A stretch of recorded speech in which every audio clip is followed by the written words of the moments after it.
Bueno, pues muy buenos días a todos.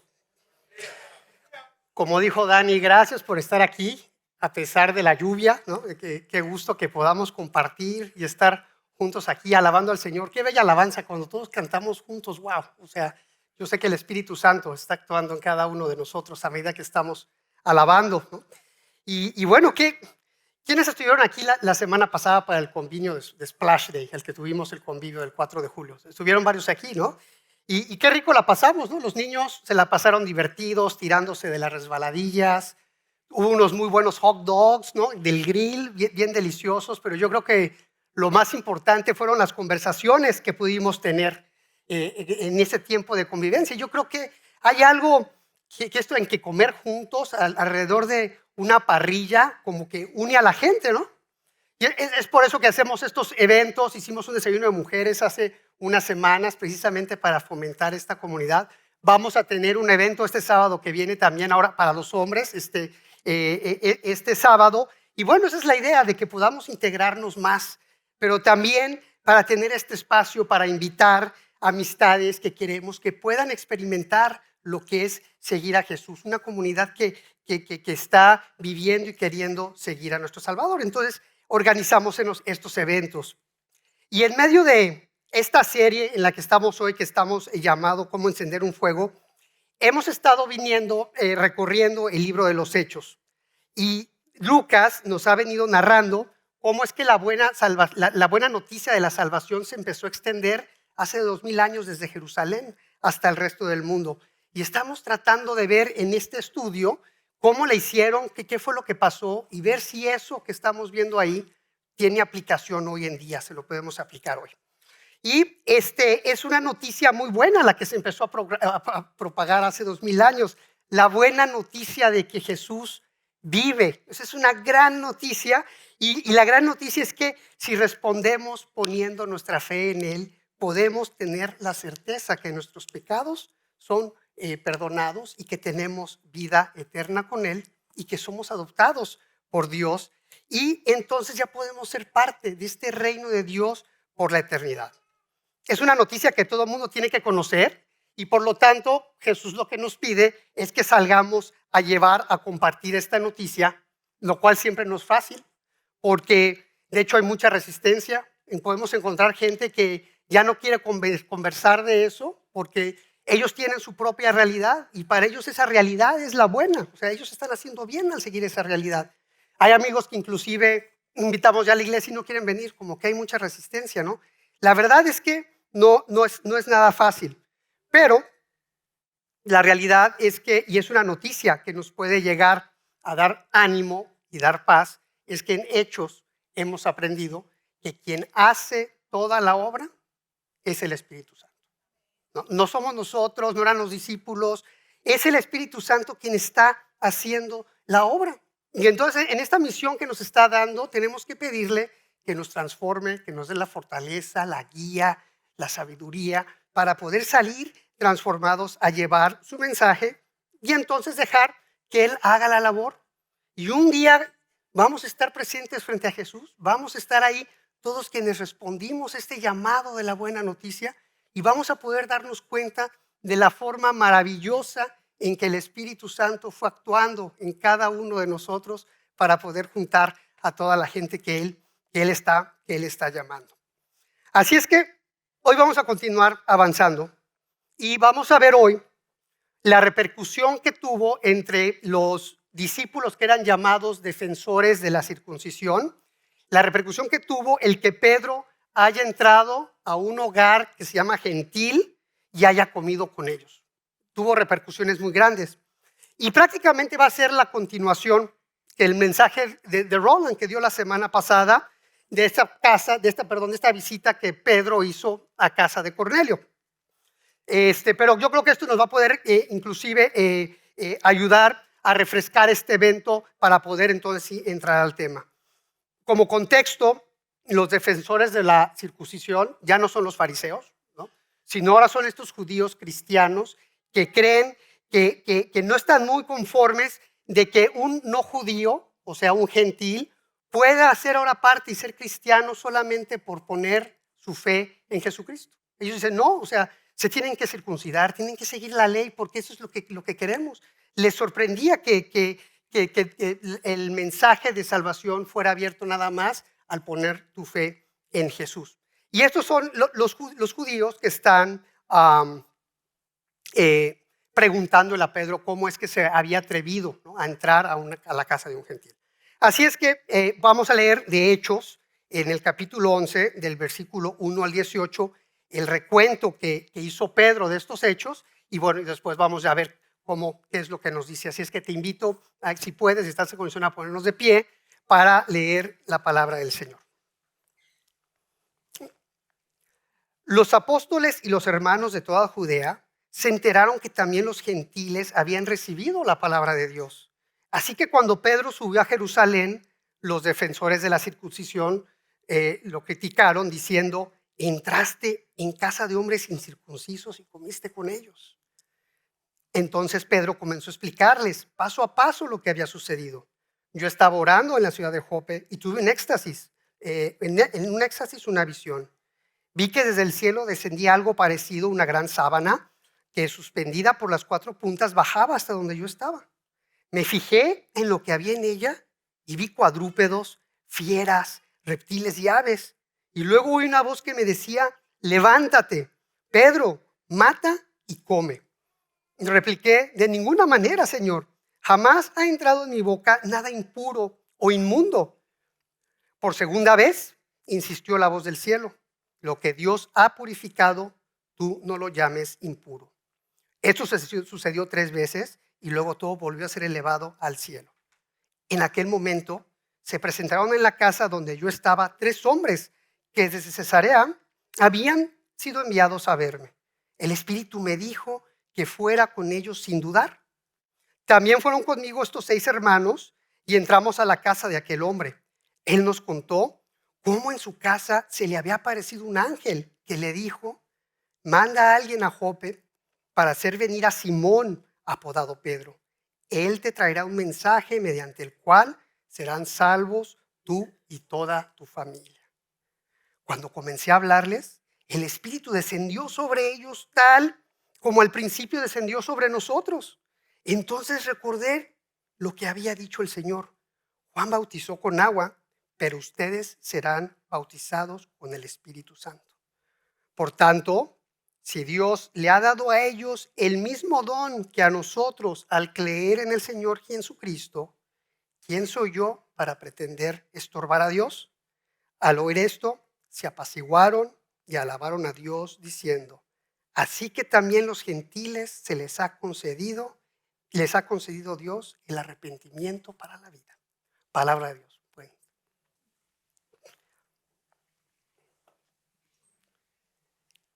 Entraste en su casa y comiste con ellos, ¿no? Esto era algo escandaloso. O sea, ¿cómo puede ser? Aquí pareciera que no todas las parrillas unen a la gente, ¿verdad? O sea, que aquí, ¿no? Pero Dios le dio esta visión a Pedro 3 veces con la sábana de esta comida impura bajando del cielo, y le decía: hey, mata y come de ella. O sea, para él es como si hoy nos dijera, no sé, que baje una sábana con un murciélago y nos diga: cómete ese murciélago, ¿no? O sea, tú dices: espérate, ¿no? Que tengo que comer eso, porque lo consideraban impuros.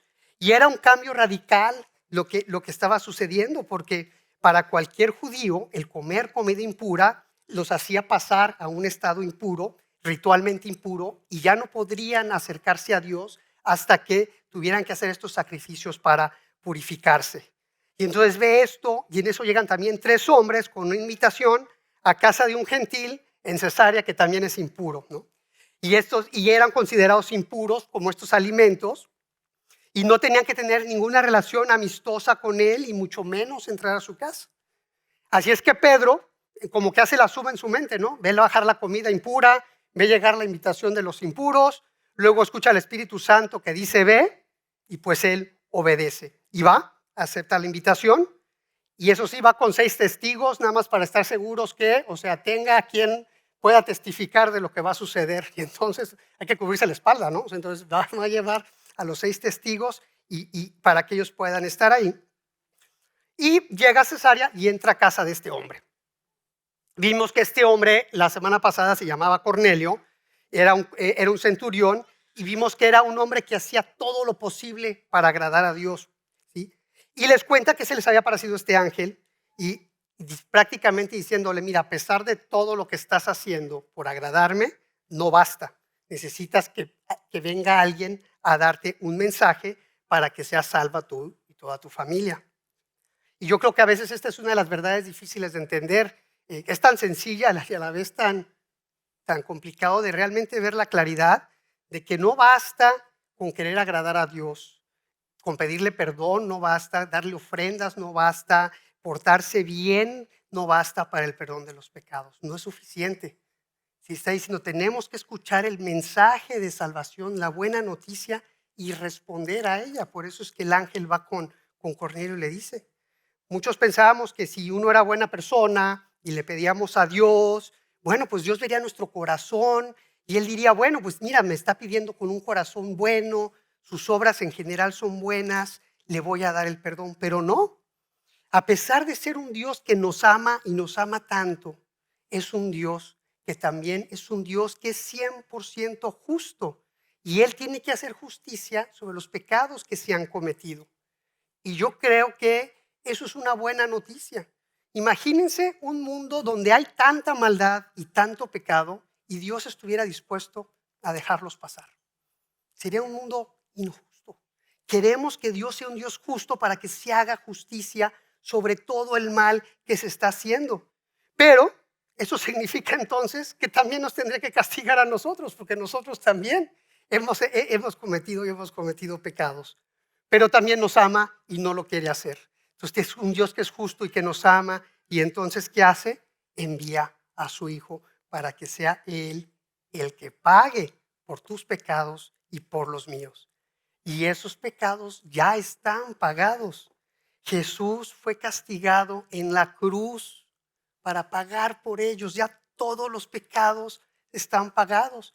Pero tenemos que escuchar esto, creerlo y seguirlo como nuestro Señor y Salvador para que entonces nosotros no tengamos que pagar. Esa es la condición, seguirlo.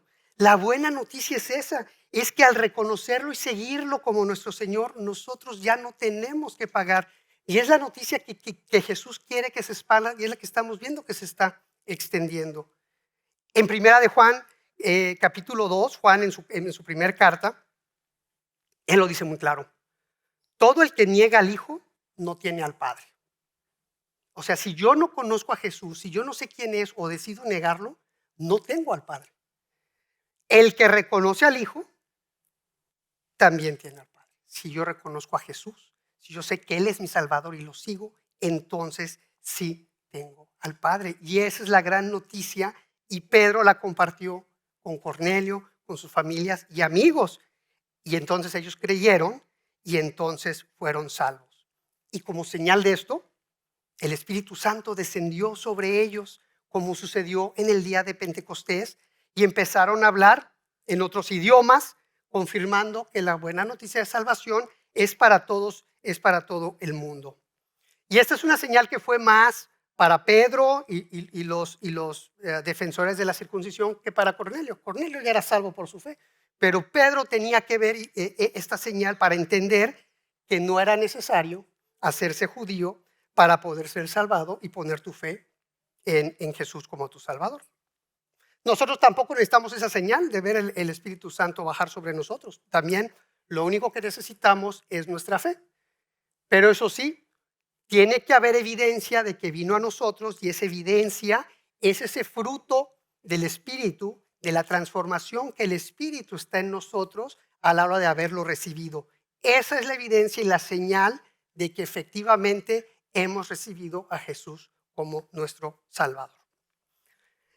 Y entonces la semana pasada Roland nos invitó a reflexionar en que si hoy amas a Dios, si quieres agradarle en todo y realmente lo estás siguiendo y quieres estar seguro que estás a cuenta con Él, pero como Cornelio te falta haber escuchado la noticia y respondido y haberle dicho a Jesús, sí, tú eres mi Salvador, Roland nos invitó a que des el paso, que des ese paso de arrepentirte de tus pecados y decirle al Señor, yo te sigo Jesús, te necesito para tener al Padre. Y entonces sí, das el paso y vas a tener ya esta comunión eterna con Él. Si no lo has dado, yo te invito a que nos busques al final del servicio, ya sea a Jonathan, a Roland, a mí, a un líder espiritual, a un amigo que tú sepas que está caminando con Jesús. Habla de eso con él porque es bien importante que lo hagas.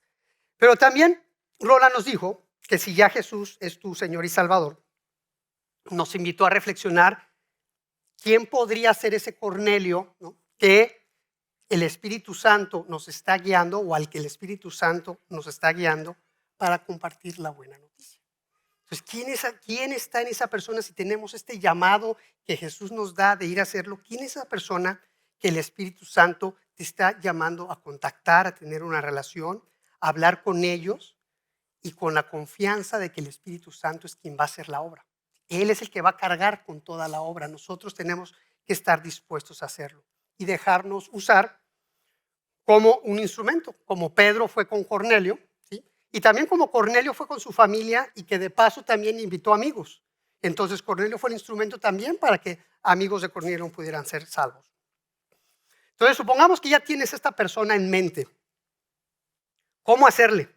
Si es que no muchos están abiertos a escuchar, si es que tienen visiones tan diferentes de nosotros, ¿qué puedo hacer? Y yo creo que el pasaje de hoy nos puede dar una luz al respecto de cómo hacerlo. Y la respuesta estaría en, bueno, ¿cómo le hizo Pedro? ¿Cómo fue que Pedro le hizo? Entró a la casa de Cornelio y comió con ellos. Eso fue lo que hizo. ¿Será que comiendo es que podemos alcanzar más gente para compartir la buena noticia? ¿No? ¿Será que quiere eso, que Dios quiere eso de nosotros? Y yo estaba meditando en esto y de hecho, casualmente, que realmente no es casualmente, sino el Espíritu Santo es el que te va guiando a la hora que estás meditando la palabra. Escuché un podcast de un pastor que se llama John Mark Comer, ¿no? Y él platicaba de esto. Y él empezaba diciendo primero, partiendo del punto de que Jesús dijo en Lucas 19, pues el Hijo del Hombre vino a buscar y salvar a los que están perdidos. Entonces vino a eso, a buscar a los perdidos, y los perdidos a veces puede sonar ofensivo, ¿no? O sea, oye, yo no soy perdido, porque normalmente suena como alguien malvado. Pero el perderse no tiene que ver con la calidad moral de alguien. Más bien simplemente es que no sabes cómo encontrar la salida, no sabes cómo encontrar el camino, o vas en camino erróneo y no sabes que vas en camino erróneo.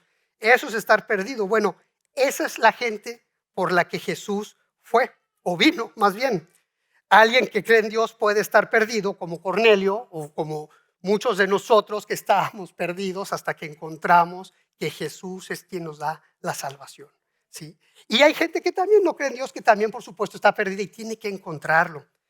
Pero no significa que el estar perdido significa que desde su perspectiva están buscando hacer mal. O sea, esa no es la intención. Simple y sencillamente ellos están pensando que están haciendo el bien desde la perspectiva que puedes tener, ¿no? Así es que Jesús vino a buscar y a salvar a los que están perdidos, pero ¿cómo lo hizo? O sea, vino con un ejército de ángeles, y llegó y dijo, ver, todos los ángeles vayan a llevar la buena noticia, o volando en las nubes del cielo, así por todos lados, ¿no? Con un resplandor de gloria. Pues no. O sea, de hecho, él le dijo a los fariseos, y lo vemos en Lucas 7, vino el Hijo del Hombre que come y bebe, y ustedes dicen, este es un glotón y un borracho, amigo de recaudadores de impuestos y pecadores. O sea, que vino comiendo y bebiendo, y lo hacía constantemente, y por eso le decían glotón y borracho, amigo de los perdidos. Así fue como le hizo. Y lo podemos ver en diferentes partes, o sea, en su palabra, en las bodas de Caná, en el banquete, que convirtió el agua en vino, en el mejor vino. Debe ser, el sabor de ese vino debe ser increíble, y bueno, igual nos tocará probarlo una vez que estemos ya frente a él, que nos sirva una copita, ¿no? En la casa de Mateo, con los recaudadores de impuestos, ¿no? El Simón el fariseo también estuvo con él y permitió que una pecadora le limpiara los pies. Alimentó a 5,000 personas, 5,000 hombres, 4,000 hombres. En la casa de Marta y María, ¿no? Donde Marta está bien preocupada por las cosas de la comida y le dice, hey, espérate, o sea, lo que importa es esta reunión que estamos teniendo aquí. O sea, ven acá, olvídate de tanto detalle, ven acá. Y bueno, también inclusive lo vimos al final, cuando con Pedro que lo había negado 3 veces, ¿no? Ya Jesús había resucitado y no está pescando nada, y llega Jesús y les replica el mismo milagro que hizo cuando iniciaba su ministerio de una pesca milagrosa. Y él se da cuenta que es Jesús, se acerca a él y Jesús lo restablece alrededor de una fogata, asando un pescadito, ¿no? Y le dice, ¿tú me amas? ¿Tú me amas? ¿Tú me amas? Y él dice, sí. Y entonces queda restablecido. Alrededor de la comida. Él es como, así es como él operaba. A tal grado que en Lucas 5 se dice, algunos le dijeron a Jesús, los discípulos de Juan ayunan y oran con frecuencia, lo mismo los discípulos de los fariseos, pero los tuyos se la pasan comiendo y bebiendo, ¿no? Y la verdad es que yo dudo que Jesús haya desperdiciado el tiempo con sus discípulos. Entonces él no venía a desperdiciar el tiempo. Por lo tanto, las comidas eran una parte importante de su ministerio, ¿no? Porque están llenas de significado las comidas. Comer juntos es la expresión de compañerismo. Es de las expresiones más claras de compañerismo. Yo no sabía, pero la palabra compañero viene del latín comedere, que significa comer, panis, que significa pan. Compañero significa comer pan, alrededor de la comida. Es muy probable que alguien con quien compartimos una comida precisamente sea eso, un amigo o esté en camino de ser uno. Y la historia de la iglesia ha crecido y el crecimiento de la iglesia ha sido alrededor de las mesas. Se ha ido transmitiendo de casa en casa, de mesa en mesa, esta buena noticia de salvación a medida que la gente la va recibiendo. Así es que piensa en la mesa de tu comedor o de tu cocina. O sea, piensa en ella y qué historias no has visto alrededor de ellas suceder, ¿no? Conversaciones con familia, con amigos, contando cuentos, riéndote, componiendo al mundo. Un lugar donde se han estado transmitiendo los valores de la familia, donde la gente se siente aceptada, ¿no? Esta es tu casa, le decimos a la gente, y la gente se siente aceptada. Donde el amor ha crecido en conversaciones, donde se han tomado decisiones importantes. Un lugar que sirva inclusive de reconciliación cuando te sientas a la mesa alrededor de la comida.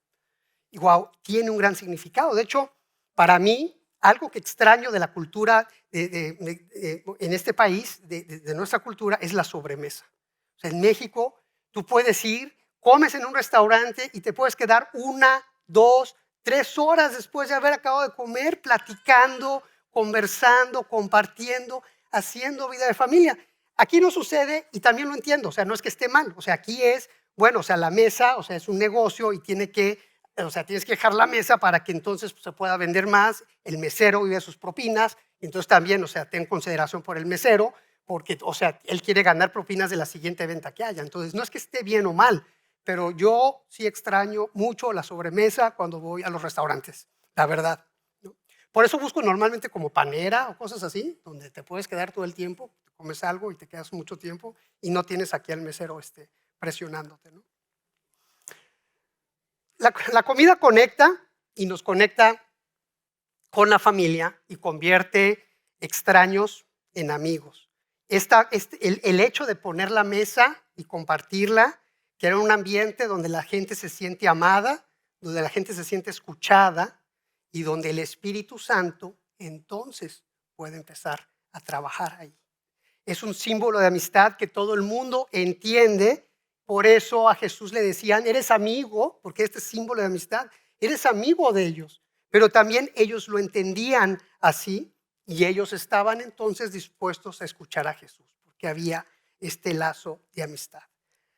Y a veces pensamos que compartir la mesa tiene que ser así como que muy elaborado, pero no. O sea, puede ser algo que sea muy sencillo, porque el objetivo principal es compartir la mesa.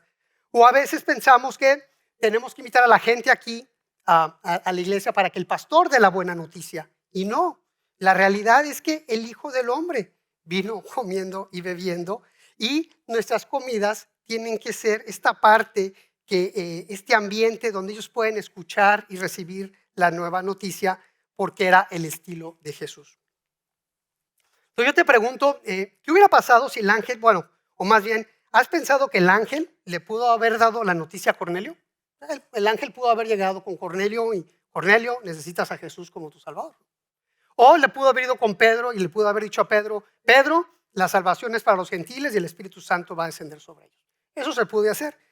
Entonces, ¿por qué lo manda? ¿Por qué 30 millas de camino, caminando desde Jope hasta Cesarea? Pedro le pudo haber dicho, oye, si el ángel ya está allá, pues que le diga, ¿para qué voy? No, o sea, ¿qué necesidad tengo de ir? Pero Dios quiere que tuviera esa conversación. Eso es lo que Él quería, ¿sí? De tal manera que si ellos tenían esta conversación alrededor de esta hospitalidad, dos extraños podían llegar a ser hermanos gracias al poder del Espíritu Santo. Eso es lo que Él quería. Y Jesús nos muestra esta hospitalidad y esta filosofía de hospitalidad en el libro de Apocalipsis, capítulo 3. Mira que estoy a la puerta y llamo. Si alguno oye mi voz y abre la puerta, entraré y cenaré con él y él conmigo. Es esta figura, esta intimidad. Nosotros somos el cuerpo de Jesús. Nosotros somos Jesús que está en este mundo. Él es el que está obrando a través de nosotros y Él quiere que seamos hospitalarios como Él. De hecho, el término hospitalidad significa amor por el desconocido, no por el conocido, por el desconocido. Y Él nos dice en el libro de Romanos, capítulo 12, practiquen la hospitalidad, o sea, practiquen este amor por el desconocido. Y en primera de Pedro también nos dice, practiquen la hospitalidad entre ustedes sin quejarse. O sea, ya no es algo que igual Jorge dice, bueno, se me hace que Pedro era esto, nos lo está diciendo. ¿Sí? Es directo. De hecho, Pablo en su carta a Tito le dice que una característica de los ancianos de la iglesia, de la gente madura de la iglesia, debe ser la hospitalidad. Es una de las características que deben tener. Pero hospitalidad al estilo de Pedro y Jesús, comiendo con gente con ideas distintas, con culturas distintas, porque de lo contrario, la hospitalidad se puede distorsionar y puede llegar a dividir más que unir. Si nosotros invitamos solo a gente que piensa como nosotros, con quienes nos sentimos bien nada más, que es como nosotros, corremos el riesgo de convertir nuestra mesa en el lugar más segregado del reino de Dios. Es una realidad. ¿No? Y esto iría totalmente en contra de la intención que Jesús tiene de nosotros de ir a la mesa. ¿Será que Jesús se pueda presentar en una mesa que está intencionalmente segregada, con gente como yo nada más, que me gusta a mí, que me cae bien a mí? Pues Jesús estaba en casa de unos fariseos en un día de reposo y le dijo en Lucas 14, cuando des una comida o una cena, no invites a tus amigos, ni a tus hermanos, ni a tus parientes, ni a tus vecinos ricos, no sea que ellos a su vez te inviten y así seas recompensado. Si los invitas a ellos, él dice, ¿sabes qué? Tú no me necesitas ahí a mí. Ellos te van a pagar, ellos te van a recompensar. Qué bueno, bien por ti. Más bien cuando des un banquete, invita a los pobres, a los inválidos, a los cojos y a los ciegos. Y ahí es donde sí Jesús entra a recompensar y estar presente. Así es que el significado de hospitalidad, este amor por el desconocido, nos debe llevar a crear un espacio donde gente distinta, muy distinta, ya no es tratada como un extraño, sino como alguien que aceptas porque ha sido creada a la imagen de Dios. Desde donde la persona no tiene que recibir pláticas sobre lo que debe y no debe de hacer, sino que le permites experimentar lo que significa vivir con Jesús en tu vida. De eso se trata. Y entonces, ¿qué pasaría si empezamos a ver nuestros hogares como estos no como nuestros, sino como un regalo de Dios para extender el reino? ¿Qué pasaría si los vemos así? Como un puesto de avanzada donde tu hospitalidad muestra al mundo este símbolo de su amor, ¿no? Y de lo que significa ser salvado por Jesús. donde te olvidas de elaborar estas listas selectivas y tienes más una mentalidad de invitación abierta, y donde el objetivo no es ofrecer una experiencia elaborada, sino proveer un ambiente de compañerismo, donde el Espíritu Santo pueda actuar. Y tus invitados no son alguien a quien tú quieres convertir, ¿no?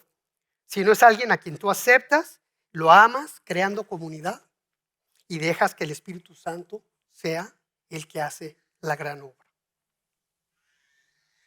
Leí un libro en este estudio que estuve haciendo, que escribió Rosario Butterfield, que ella en 1997 era una escritora feminista, lesbiana, activista en derechos LGBTQ, estaba en Syracuse, en Nueva York, y ella escribió un artículo criticando duramente al movimiento cristiano. Y en medio de muchos mensajes de condenación, recibe la invitación a cenar de un pastor. Una invitación muy amable. De hecho, le llamó mucho la atención la amabilidad y decidió aceptarla porque también estaba escribiendo ella sobre sobre derecho religioso y estas prácticas y narrativas de odio que los cristianos tenían contra ella.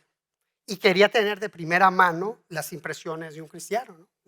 Y qué mejor que un pastor. Fíjense lo que en sus palabras ella dice lo que eran los cristianos. Los cristianos parecían un grupo inmoral, poco caritativo y de mente estrecha. Comían carne, creían en los castigos corporales, violaban los derechos humanos y ambientales en un punto febril, negaban el derecho de la mujer a elegir y creían que el mundo entero debía caer bajo la obediencia totalitaria a la Biblia, un libro antiguo plagado de racismo, sexismo y homofobia.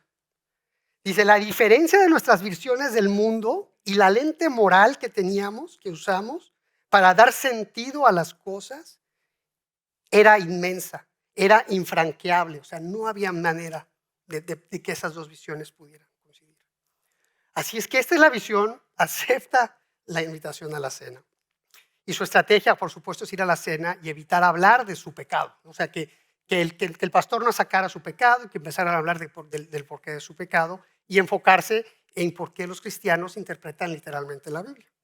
Y ella dice que nada resultó conforme a lo que ella tenía planeado.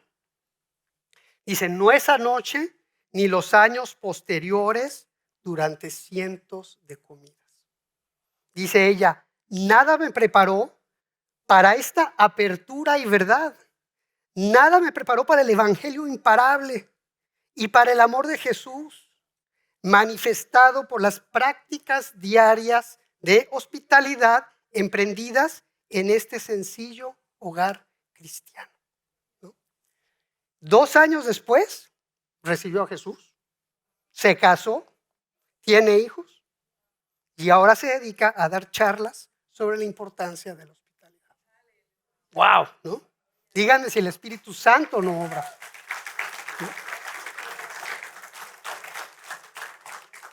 Es una hospitalidad a la que ella llama hospitalidad radicalmente ordinaria o común, ¿no? Una hospitalidad común. Para ella esta hospitalidad, ella la define como usar tu hogar cristiano de una manera diaria que busca hacer de los extraños prójimos y de los vecinos familia de Dios. Da gloria a Dios, sirve a los demás y vive el evangelio en palabra y en obra. Y dice, y si quien tenga prohibido usar su vivienda de esta manera, porque a veces hay restricciones reales de eso, entonces apoyas de alguna manera algún hogar en tu iglesia que lo esté haciendo. Sencillo, ¿no? Eso es lo que ella vio. Y ya para finalizar, ella captó 6 principios que pone en su libro, que yo creo que nos ayudan a que si vamos a empezar a tener esta posición de ser hospitalarios, ella tiene estos 6 principios que pudo ver a lo largo de estas comidas. Lo primero que dice es, respeta la visión del mundo que tienen tus vecinos. Ellos tienen otra visión. Dice, no significa que la tengas que aprobar, pero respétala. Respeta esa visión. No los acuses de mala voluntad. a estas personas que tienen una teología diferente. No es mala voluntad. Ellos pueden pensar que están haciendo bien. Importante, ora. Y ahí es donde entra el Espíritu Santo. Ora para que seas una persona segura para escuchar las cargas de los corazones de tus vecinos. Que el Espíritu Santo te utilice como ese lugar donde ellos pueden ir, pero hay que orar para que el Espíritu Santo sea quien mueva esto. Dice que entendamos la diferencia bíblica entre ser santo y sí querer agradar a Dios con nuestras obras, con nuestras acciones, pero también bondad, que es muy diferente, porque la gente puede hacer obras buenas a pesar de no tener las mismas ideas que nosotros, y lo que dice es, en esta comunidad, celebra la bondad de ellos, celebra que ellos también hacen buenas obras, no tengas miedo a celebrarlo. Y recuerda que lo más importante es que estamos hechos a la imagen de Dios y que Él no quiere que nadie se pierda. Él vino por los perdidos y es la invitación que nos hace hacer. Y al final dice, comienza en alguna parte, empieza hoy. Ese es el mensaje y es la invitación y es el reto, que empecemos hoy. Demos ese paso y que dejemos que el Espíritu Santo sea el que obra, nos lleve y veamos a dónde más nos va a estar.